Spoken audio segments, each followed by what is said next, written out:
All meaning comes from feeling. When we talk about being touched deeply, the meaning derives from being touched. And to be touched is to be influenced, to be affected emotionally. The arenas of our deepest contact, our deepest feeling, our most intense emotion, are also the most pivotal for our identity. Identity, the pattern of thinking, feeling, speaking, doing, and being, liquefies, turns from a hardened steel armature and liquefies in moments of intense intimacy, intense feeling. In the moments, in the locations, inside and out, that we are touched the most deeply. To be forever changed is to be touched at a depth and intensity that is not touched again. Right? And is to be touched at an intensity, at a temperature that liquefies the pattern, the pre-existing template of thinking, feeling, speaking, doing, and being. It is the most vulnerable moment as we move towards the divine, the ideal of beauty, truth, and goodness, or fall backwards into the more primitive. Meaning, if we cannot contain, if we cannot hold the movement forwards, we fall backwards to a point where we can catch the identity and hold the identity. The farther backward we move, the closer to the reptilian brain, to the fight, flight, freeze mechanism, a defense, a response to protocols of trauma. As we honor the most pivotal moments of our lives, we honor our possibility field. We honor the identity that emerges out of the successful transit through those points. The more impactful an engagement, the more respect is worthy of that engagement, the more honor is worthy of that engagement in the form of knowledge, preparation, anticipation, set and setting for the pivotal moments of our lives. They will happen.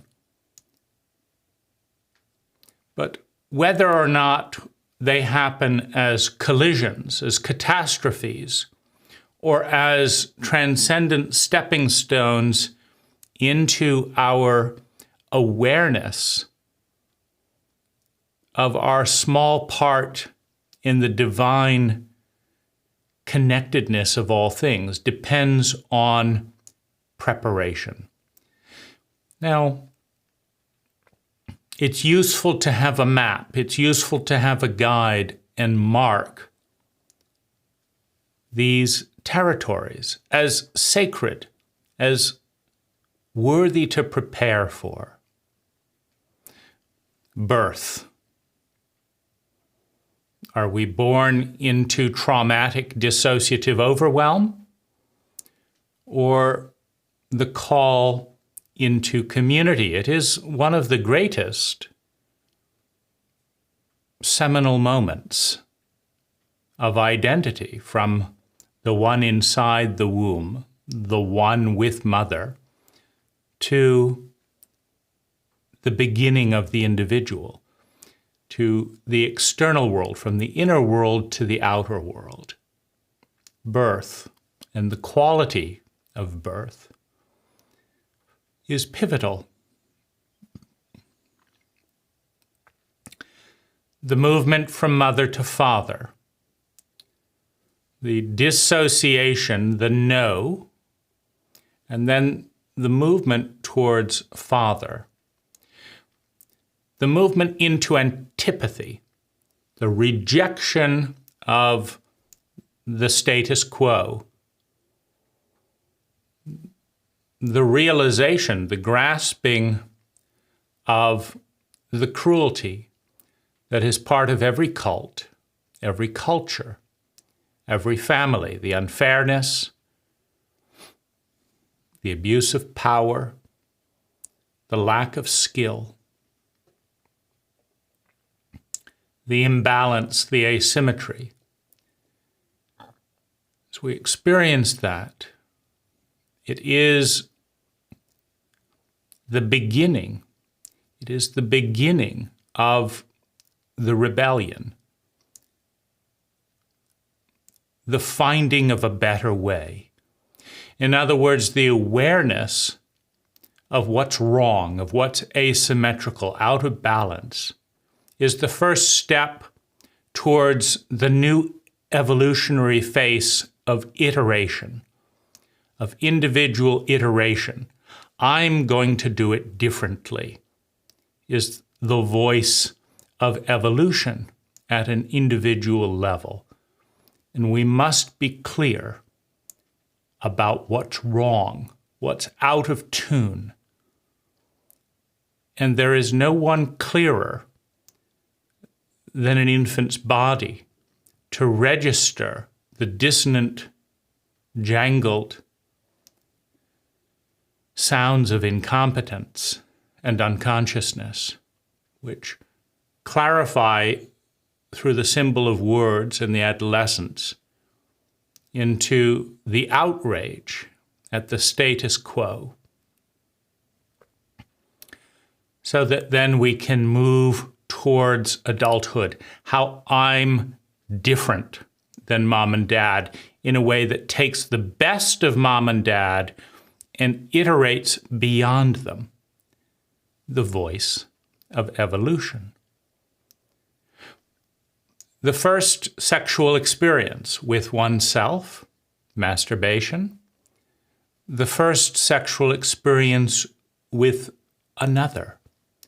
The first desire, the awakening of the sensual sexual identity. We turn the other way, shame it, hide it, don't talk about it. Makes it very difficult to honor and prepare for the beauty, for the magnificence of this moment. Imagine a cult in which, when you were ready, you were trained as an initiate in the art of pleasure and being pleased, of connecting, and had one's first orgasm with another as a triumph, as an epiphany, as a celebration in which the entire community celebrates this awakening of a new dimension in consciousness. To honor it rather than bury it is a face honoring the divine rather than being ashamed of our fall from grace.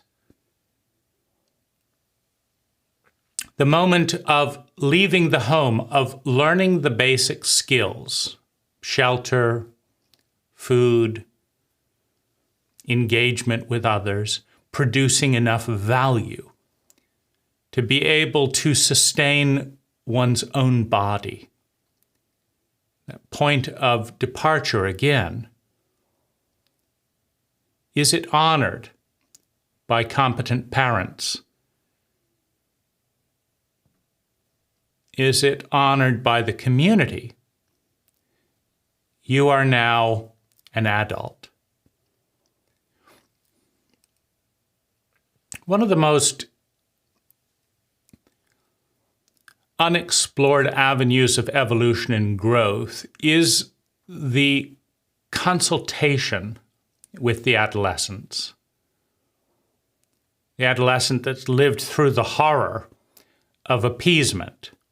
Every infant, every child prostitutes their soul to the family identity, to the pattern of thinking, feeling, speaking, doing, and being that cuts off so much of who they are, dishonors so much of who they are, in favor of the petty lies and attachments and small-minded paradigm of the cult. It's unspeakably horrific to go through that. And an adolescent can speak if invited, can ignite the flame of remembrance, of awareness, of the psychological viruses that are rippling through, spreading through community, that are the memes transmitted by the cult.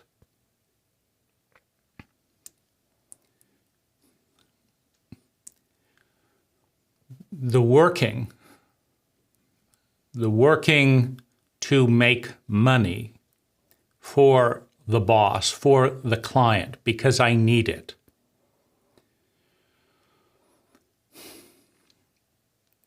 When this moves from reactive fear, I've got to get out of there, to the proactive, this is where I'm going, right? I'm no longer focused on survival. I'm no longer focused on security. I'm moving towards my talent, my potential, and I'm spending my time not to satisfy my parents or my cult, but to satisfy the voice of my greatest desire, what fascinates me, what engages me. That point of departure where I'm reaching into the future, into the possibility field of the species and the psyche to develop something that's never been born before, a version of a life that is coming from her, the great mother, the goddess, that is coming from the longing of the masculine to be with her.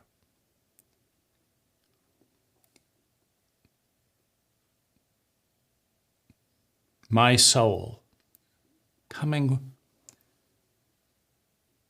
from longing, the food that feeds my soul.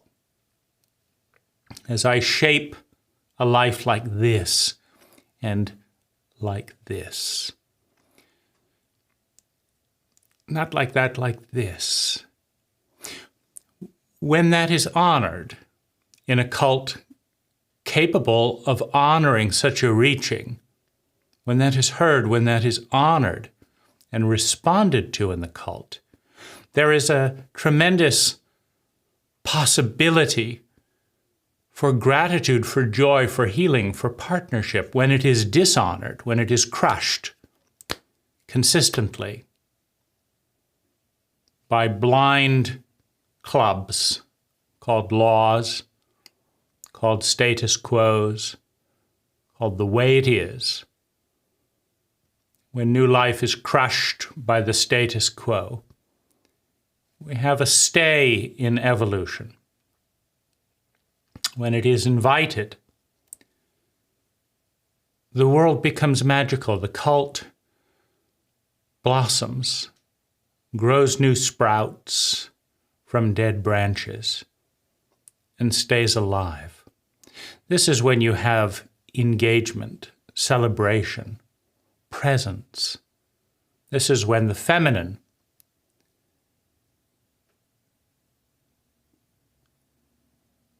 stands equal with the masculine.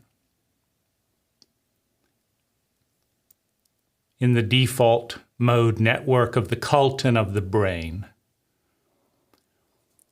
The new, the unspoken as it moves into words, as that is shepherded in. This is a birth process of new identity. Identities are gifts. They are possibilities. They are probabilities. They are unformed as they come into form, like an infant, like a child. They can be violated easily. They are ephemeral. But the chanting, the intention, the wisdom, the grace of the elders can let them come in.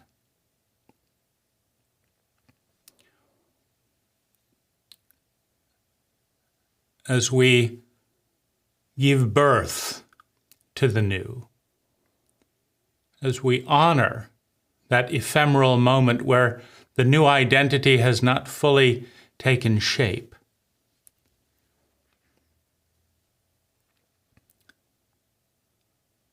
we are close to the other. We are close to the larger self, to the one that we have never left but have obscured our connection to, because it is the source out of which all new things are born.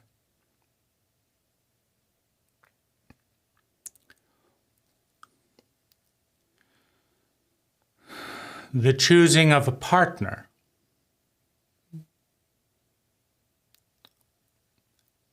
the ritual of connecting with one's counterpart, the feminine, the masculine in the other, that is a representation, not of what is healthy, not of what is ideal, but of the actual inner dialogue inside each person. The meeting of the other, the one is attracted to, the seduction into an externalization of the inner conversation.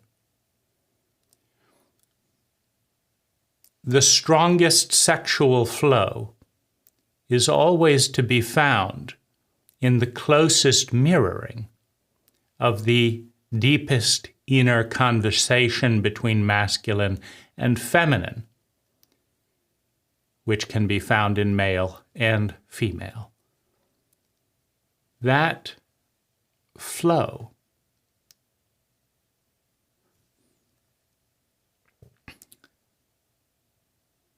can be found as we get closer and closer to the truth of the inner conversation. I'm drawn to you.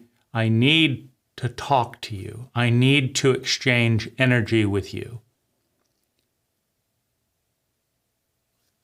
Because you mirror, as I identify in the split of cult and culture, where one part of the psyche is elevated and another part of the self and psyche and its possibility field is sublimated in order to create the unique individual, I chose a side. And you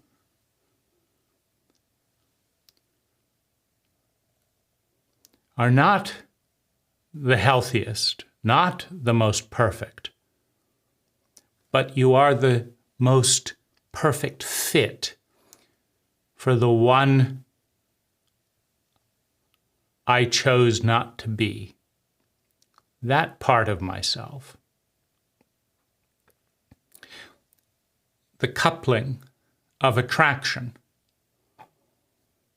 I'm attracted to this, but I don't know how to deal with it. I'm attracted to the one I chose not to be. I meet the one I turned away from in the other. That mating of the shadow, a significant point in awareness.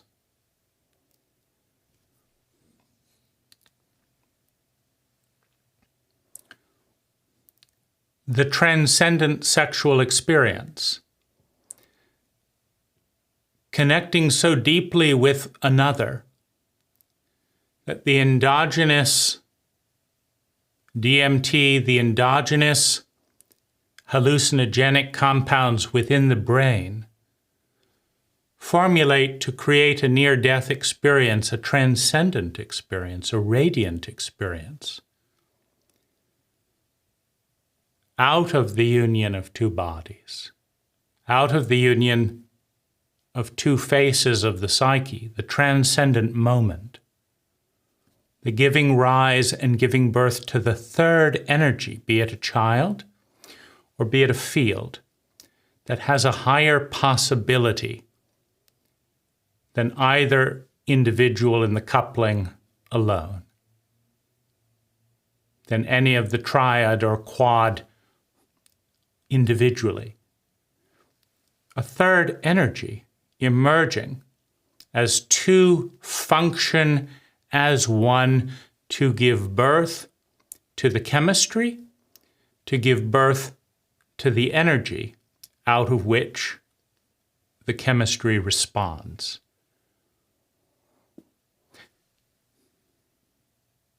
Is this place honored? Is the third energy honored? Do you have a partner intelligent enough to recognize the moment and its significance? Because it is intelligent to bow down to a possibility field that is greater than one's own, to a power, a freedom, a potential that is greater than one's own. The bowing down in marriage has nothing to do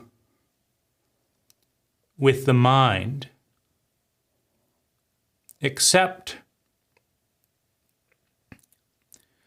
when the transcendent brain is offline. Then the mind is necessary to create a container of discipline that is not spontaneously honored with intelligence and empathy. When the empathic and transcendent brains are offline, one must honor the third energy with discipline. In the same way, after a Novocaine shot at the dentist, one doesn't chew one's cheek too much, because one understands that the numbness will wear off one day. The numbness will wear off one day. And when it does, if you've cut out a piece of your cheek because you couldn't feel it at the time, it will be no less painful once the Novocaine wears off.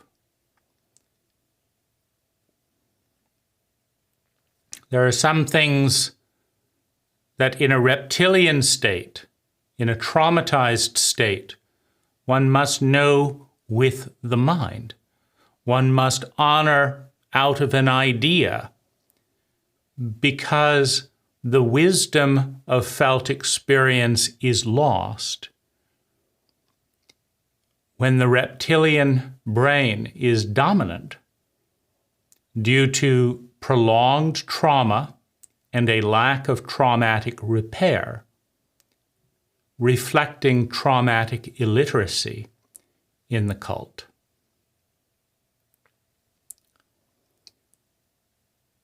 when both people recognize the third energy, honor the third energy, consciously evoke and make love by feeding that third energy. It is service to evolution, to life. Because the third energy, mathematically speaking, has an exponentially larger possibility field than either of the two partners alone. And in service to something bigger than ourselves, we become more. Dishonoring something bigger than ourselves, we become less or stay the same size. Only by serving that which is greater than ourselves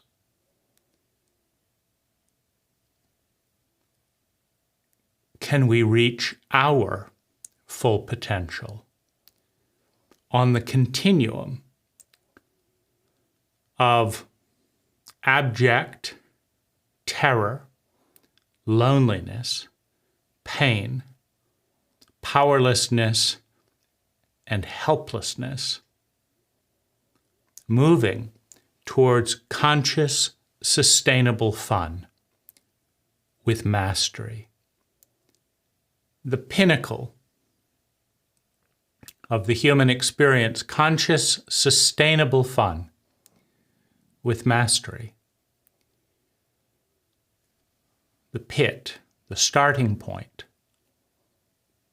traumatic terror and helplessness, hate and powerlessness. Not because it's bad, but because it takes the least amount of competence to produce that state on all sides. It requires a psychologically illiterate cult to produce that state in its members. And psychologically illiterate members in that state reenact that state until slowly the pain and fear become the pivot points, become so loud that we have to acknowledge the need for knowledge, for knowing at a deeper level, for ascending, for redirecting the downward movement into unconsciousness, into ignorance and incompetence, and move towards the mastery of conscious and sustainable fun.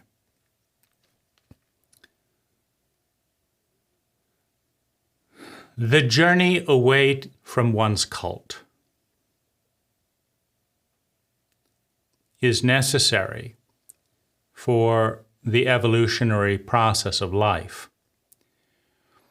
One emerges into a cult, a culture, as a fish in water. One does not question the cult that kept you alive, that gave you security, that gave some semblance of love and belonging, at least in letting you live enough to get to this point.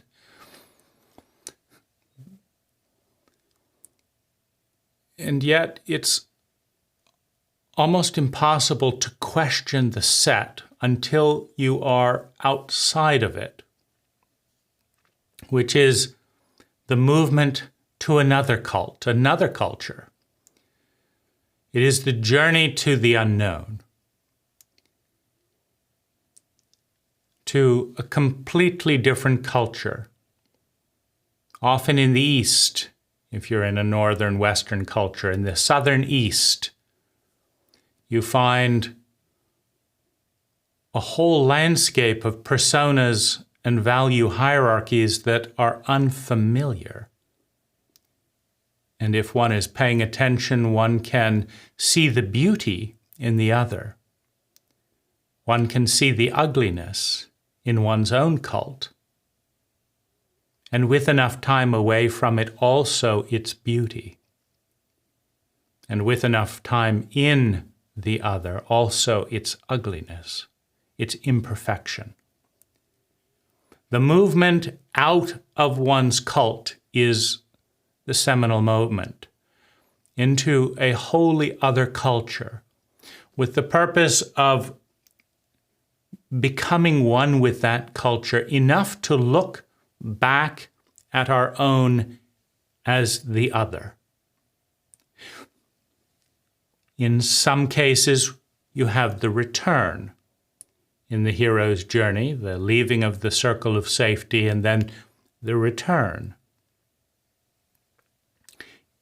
In other rituals, one stays outside one's cult of origin and comes to know it better in contrast from the outside, and brings the gift to the new cult. It is a profound moment to honor the capacity to love, to feel, to understand another group, another culture. Without physically moving, this same dance can occur in sacred set and setting through the life and death ordeal of initiation into manhood, or the giving birth of a child into womanhood, the life and death ordeal of initiation, one facet of which in many of the 10,000 cults and cultures in human history is facilitated with traditional psychedelics. San Pedro, marijuana, psilocybin-containing mushrooms, peyote, ayahuasca, plants and substances that have coexisted, that link closely to brain chemistry, that induce an altered state, a state in which one can find oneself as in another cult, as in another culture, and look back at the identity constructed by the ego as something distinct, as something foreign, to evaluate it from the outside for intelligence, for the efficiency with which it transforms energy into sustainable well-being. This is a profound moment of initiation in which the self gives birth to a new identity, not constructed by the ego, but shaped in the ambiance, in the set and setting induced by the plant, induced by the one facilitating. This is a moment in which it is possible for the first time to meet the self, the one who lies outside the narrow confines of ego identity, the construct, the ego inside the construct, all the reinforcements of thinking, feeling, speaking, doing, and being, mirroring the larger cult, have a chance for a little while to fall away. And find oneself in something new, in something a little bit more symmetrical. To find the one that blurs the boundary between us and the other. To find the connection point energetically and in consciousness between this part of the self and this part of the self, this part of the self and this part of the self. There are ultimately no boundaries in life and in consciousness. One thing flows into another.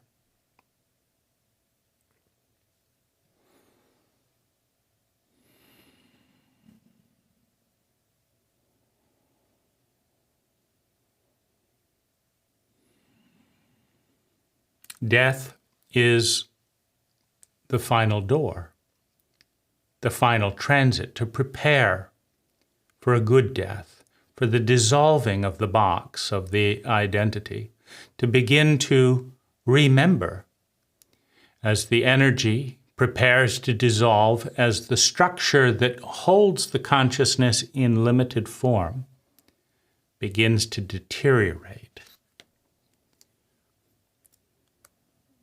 The structure around the body begins to dissolve. And the consciousness begins to bleed out into the landscape of the other. We begin to dream in a beautiful, in a competent death. We begin to dream of a new pattern of thinking, feeling, speaking, doing, and being that is beyond, that is other. It is a sacred point to spend time with an infant coming into the world who's still connected with the infinite ecology of which we are all a part but have lost contact. And to spend time with our elderly at the edge. To spend time with our elderly on the other side.